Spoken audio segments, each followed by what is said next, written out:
Here at police headquarters, they're investigating this disturbing case of domestic violence as 3 children are left without their parents. Their father killed, their mother now behind bars. Danielle Jackson remains in jail tonight, charged with the murder of her husband, found dead outside of her Roxborough home last week. Tonight we're learning new details about that murder that has shocked the neighborhood. Neighborhood stunned after a shocking murder. An engineer for SEPTA is dead. His wife tonight in police custody after he was found in the street in the city's Endor neighborhood. On March 19th, 2025, at approximately 7 a.m., neighbors on Bells Mill Road in Philadelphia's Upper Roxborough neighborhood heard screaming. When police arrived, they found 38-year-old Jordan Baxter lying on a plastic sheet between 2 parked cars, a gunshot wound to the back of his head, a gun placed on his chest.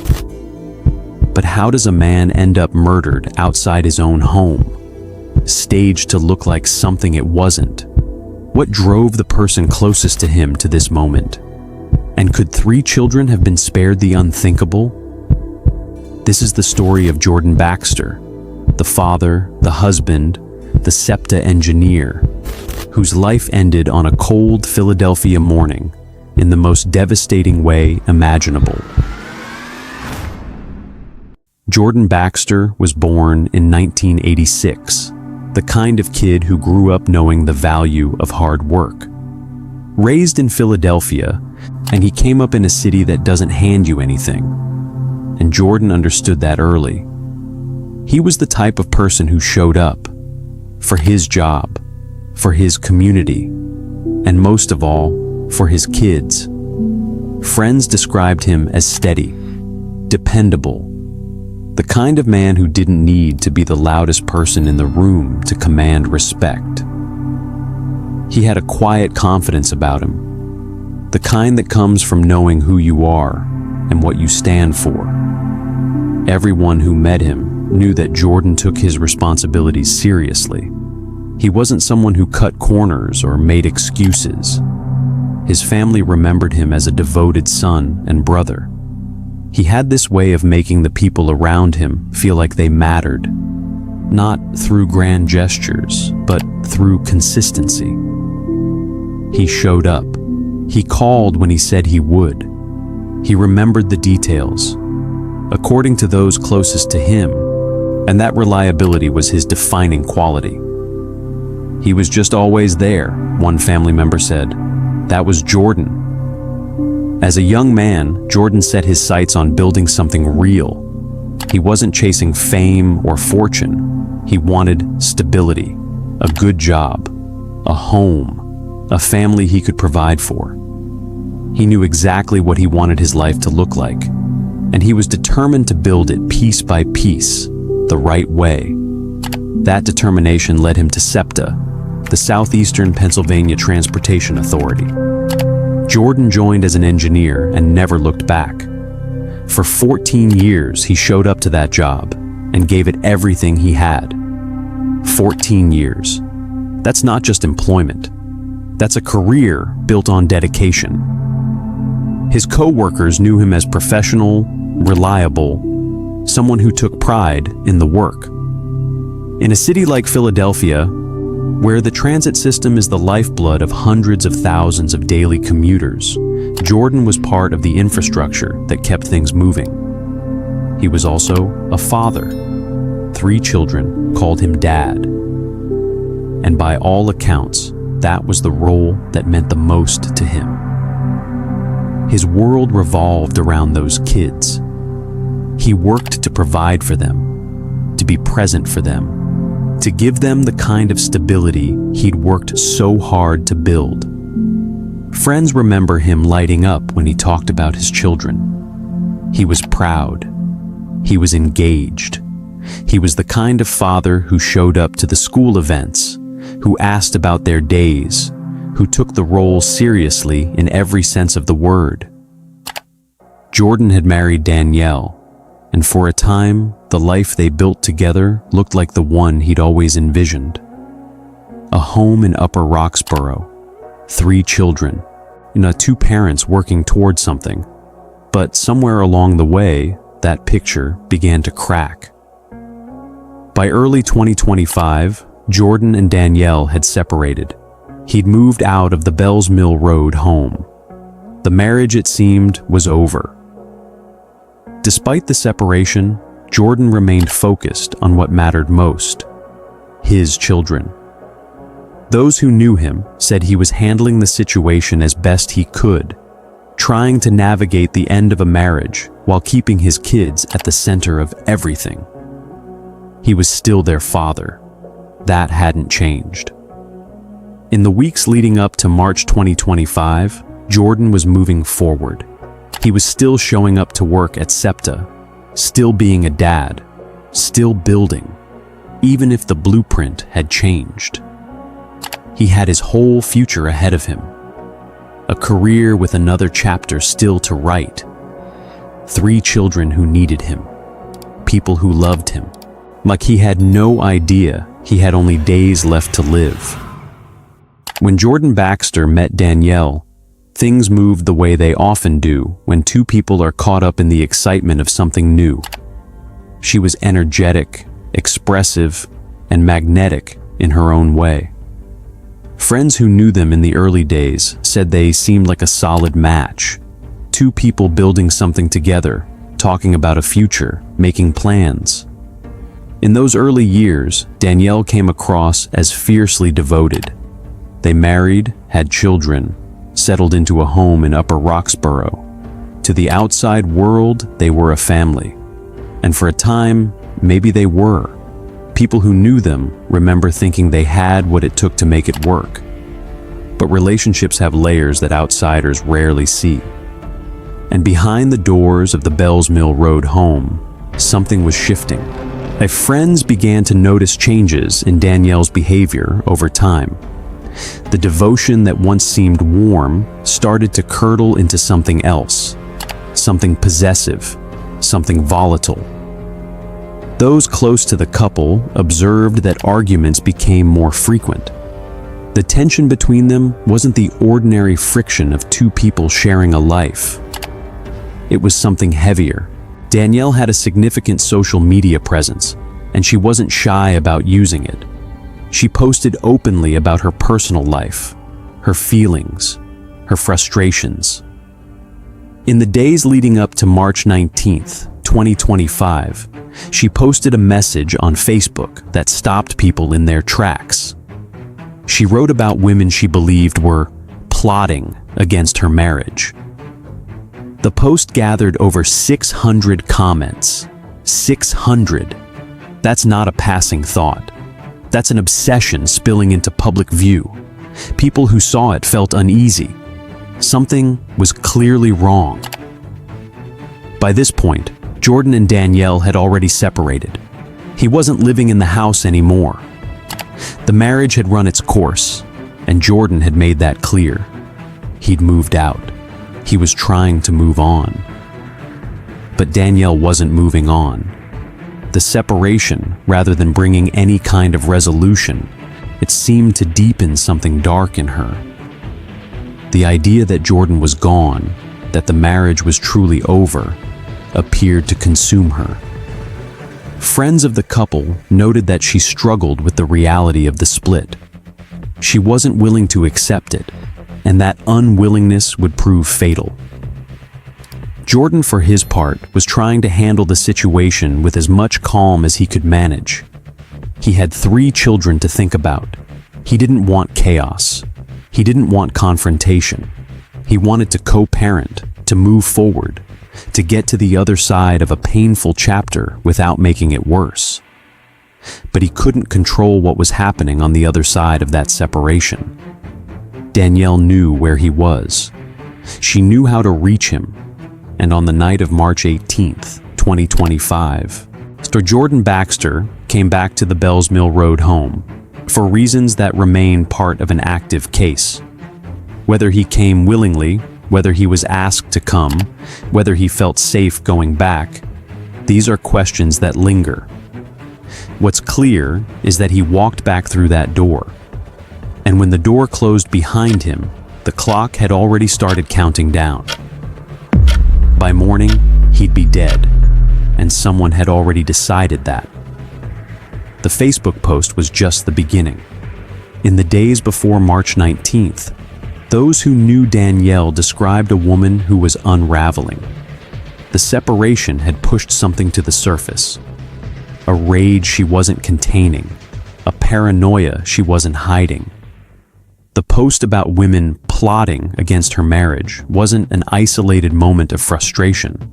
It was a signal. And looking back, the people who saw it wish they'd understood what it meant. Jordan's friends and family had grown uneasy. The separation was supposed to bring distance. Instead, it seemed to bring Danielle closer to the edge.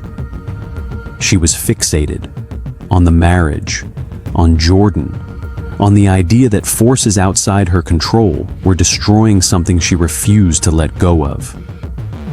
600 comments on that post. 600 people watching a woman spiral in real time, and no one could stop what was already in motion. The week leading up to March 19th carried a low, persistent dread for those paying attention. Jordan was navigating the minefield of a broken marriage as carefully as he could. He was a father first. He didn't want conflict, but conflict had a way of finding him anyway. 2 days before it happened, someone close to Jordan spoke with him. It was the kind of conversation they'd had before, checking in, making sure he was okay. Jordan seemed tired, not afraid exactly, but worn down in the way that people get when they've been managing someone else's instability for too long. He said what he needed to say and kept moving. That was Jordan's way. Keep moving. The night before, March 18th, the tension hadn't eased. Danielle was in the Bells Mill Road house, the house Jordan had moved out of, the house that was supposed to be hers now that the separation had taken hold. But Jordan came back that night. He came back to that house. Whether he was summoned or whether he came of his own accord, he crossed the threshold of a home that no longer felt safe, even if he didn't know that yet. Inside those walls, something happened. Exactly what was said, and exactly how the night unfolded.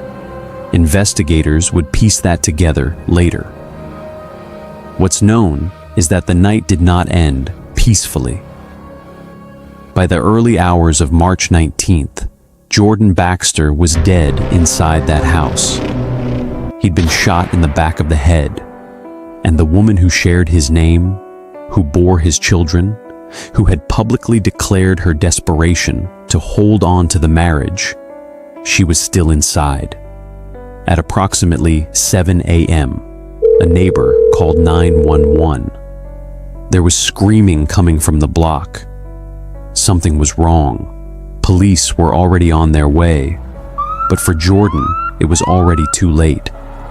His body was outside now, moved, staged, laid out on a plastic sheet between two parked cars with a gun resting on his chest.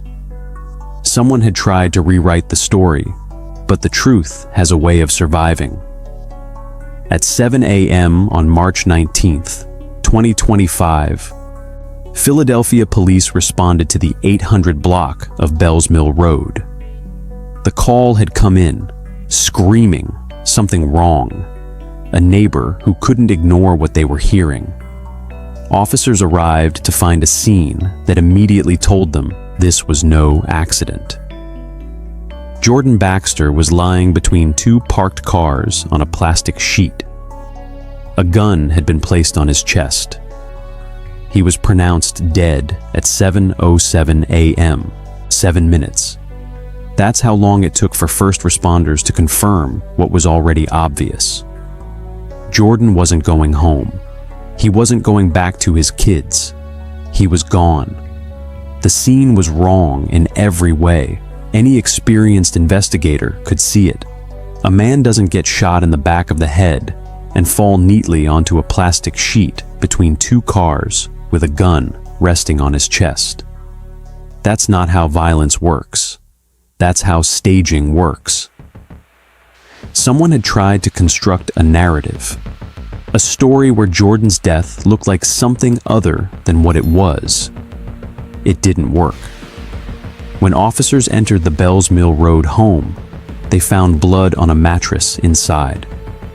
The evidence was immediate and damning. Jordan had been shot in that house. His body had been moved, dragged outside, arranged. And someone had gone to significant effort to reframe what happened in those walls. Danielle Baxter was there. First responders secured the scene.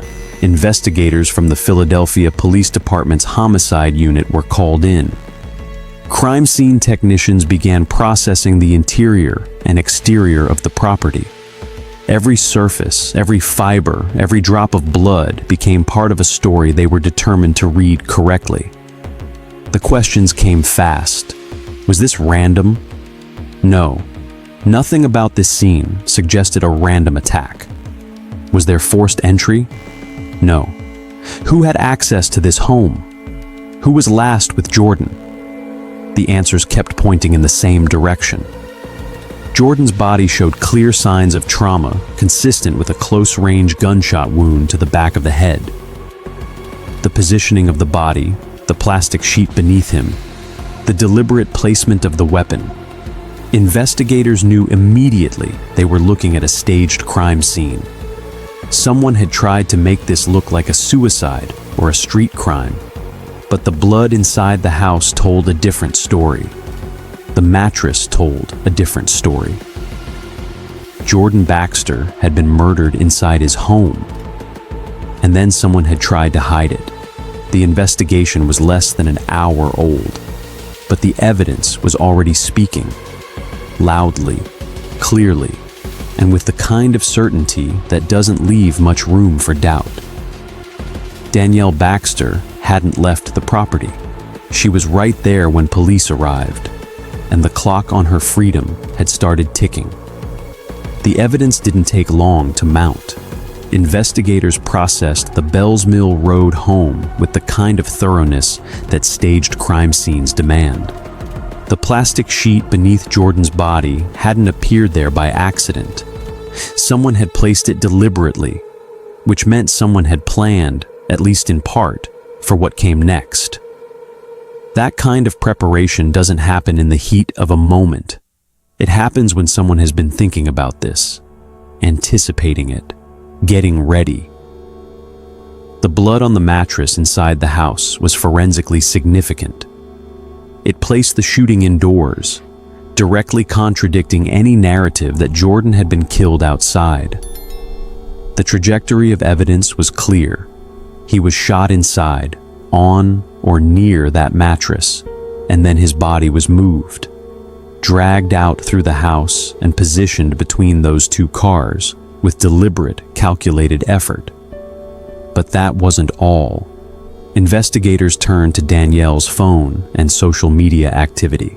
And the Facebook post from days earlier, the one about women plotting against her marriage, the one that generated over 600 comments, was now evidence of state of mind. It showed obsession. It showed a woman consumed by the collapse of her marriage, publicly broadcasting a fixation that those around her had already been watching with growing concern. The evidence was mounting. Forensic analysis of the scene confirmed what the staging had tried to obscure. The gunshot wound to the back of Jordan's head was inconsistent with self-infliction. The placement of the weapon on his chest was inconsistent with how a body falls after a self-inflicted shot. Every detail that Danielle had arranged to suggest one story was actively telling investigators another. Then investigators discovered something that made the premeditation even harder to ignore. The plastic sheet, the deliberate placement of the body, the gun staged on his chest. These weren't the actions of someone in shock. They were the actions of someone trying to survive what came next. Someone who had, in the moments after Jordan's death, shifted from perpetrator to director, trying to control the scene the way she'd tried to control everything else. Danielle's lies began unraveling almost immediately. She was present. The blood was inside. Jordan hadn't been living there. A neighbor confirmed he'd moved out after the separation. So why was he there that night? And how did he end up outside? The pieces were falling into place. By the time homicide investigators had finished their initial sweep, they had enough. They knew what happened inside that house. They knew who was responsible. They just needed to make it official. On March 20th, 2025, just one day after Jordan Baxter's body was found between those two parked cars, Danielle Baxter was arrested. She didn't have to go far. She was already there when police arrived. And after a night of processing evidence, interviewing witnesses, and piecing together what happened inside that Bells Mill Road home, investigators had what they needed. Danielle was taken into custody the following morning. Her demeanor at the time of arrest was noted. This wasn't a woman falling apart with grief. This was a woman who had spent the hours after her husband's murder staging a scene, managing a story, trying to get ahead of what was coming. Whether she believed she'd succeeded, that investigators would look at Jordan's body between those cars and reach a different conclusion, we'll never know for certain. But the arrest came swiftly, and it sent a message. Danielle Baxter was charged with 4 counts: murder, possession of an instrument of crime with intent, abuse of a corpse, and tampering with and fabricating physical evidence. That last charge said everything. Prosecutors weren't just saying she killed Jordan. They were saying she tried to cover it up, that she moved his body, that she staged the scene, that she placed a gun on her dead husband's chest and hoped the world would believe a different story. Bail was denied. Danielle was remanded to the Philadelphia Industrial Correctional Center, where she awaited her preliminary hearing, scheduled for April 7th, 2025.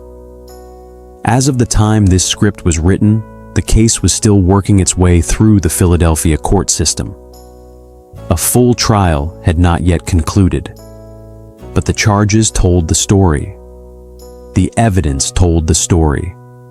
And the 3 children Jordan left behind, children who lost their father to violence and their mother to handcuffs, told the most heartbreaking story of all. Those children are the center of this tragedy. 3 kids who woke up on March 19th, 2025, as part of a family, and went to bed that night with everything shattered. People who loved Jordan have rallied around them. The community in Upper Roxborough felt the weight of what happened on that quiet residential block. A SEPTA engineer who gave 14 years to his city. A father who showed up every single day. Gone. Jordan Baxter's family described him simply, the way people describe someone whose absence leaves a permanent hole. He was a good man. He was a present father. He deserved to grow old and watch his children grow up. He deserved better than a plastic sheet between 2 cars on a cold Philadelphia morning. His co-workers at SEPTA mourned publicly. 14 years is a long time.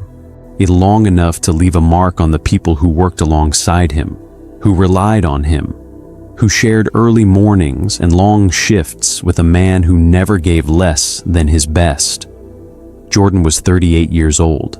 He had decades ahead of him.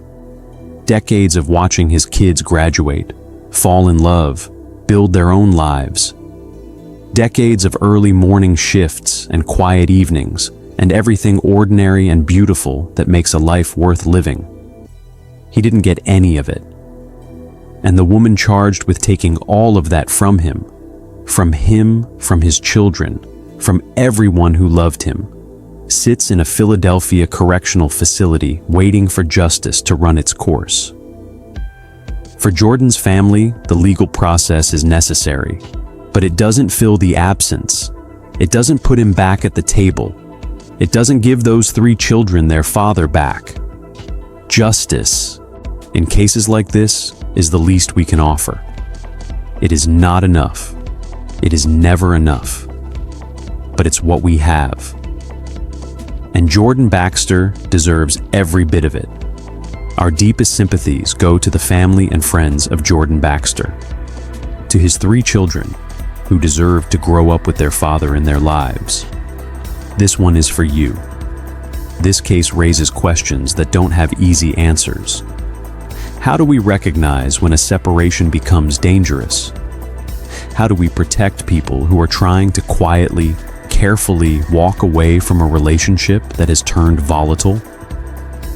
Jordan wasn't living in that house anymore. He was trying to move forward, and somehow the danger followed him anyway. If you or someone you know is experiencing domestic violence or feels unsafe in a relationship, please reach out. National Domestic Violence Hotline 1-800-79-97-233. Available 24 hours a day, 7 days a week. You can also text START to 88788. You are not alone. Help exists. What are your thoughts on this case? Drop them in the comments below. I read every single one. And before you go, if this story moved you, if you believe Jordan's memory deserves to be heard, please like this video, subscribe to the channel, and hit that bell so you never miss another story. Take care of yourselves. Stay safe. I'll see you next time.